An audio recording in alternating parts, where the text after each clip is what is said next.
Hi, I'm Nia and I'm here to give an introduction to folk music. I'm a violinist and folk music is a very important part of my life. I first started playing folk music at a young age and I was involved in a folk dance and music group. I'd regularly dance and play traditional Welsh songs. Folk music uses an array of instruments like guitar, harp, banjo and violin.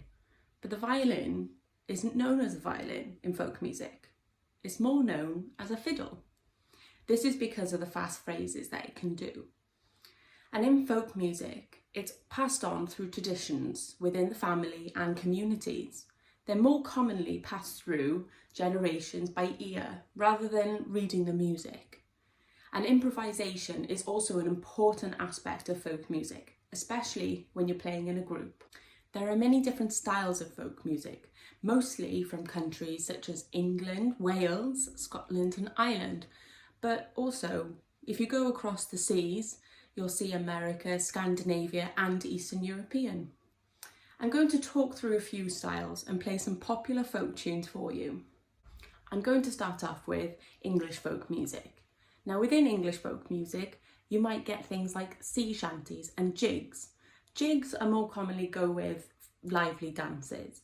And we also have Morris dancing. Now this is extremely traditional for English communities and you might hear a lot of folk music that goes along with Morris dancing.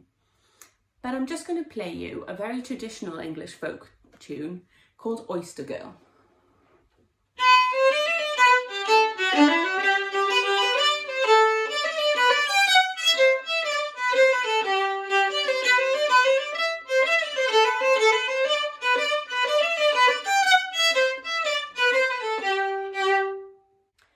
Moving on to Welsh folk music.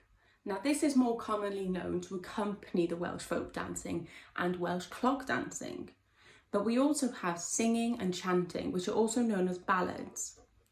Here's Pi Gaerdydd, a very traditional Welsh tune.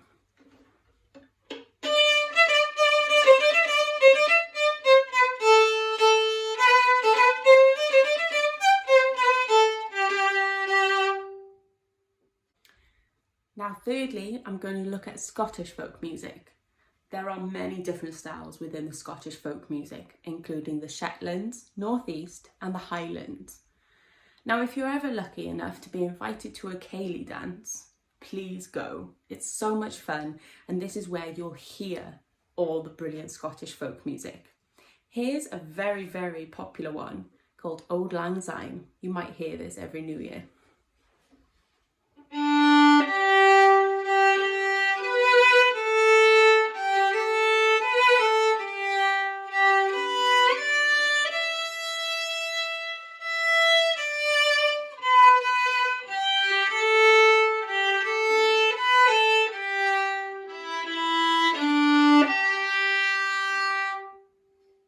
And lastly, I'm going to talk about Irish folk music. Now, there's fast and slow music, but just like any other folk music from another country. But you might tell that Irish music, they'll repeat a lot, but that's just because they'll put different twists on the second time round. If you're ever lucky enough to go and see an Irish folk group play or go to Ireland, have a look for another instrument. It's called the bodhrán. Now it's a drum and you have a stick in another hand. I'm going to play Morrison's Jig for you now.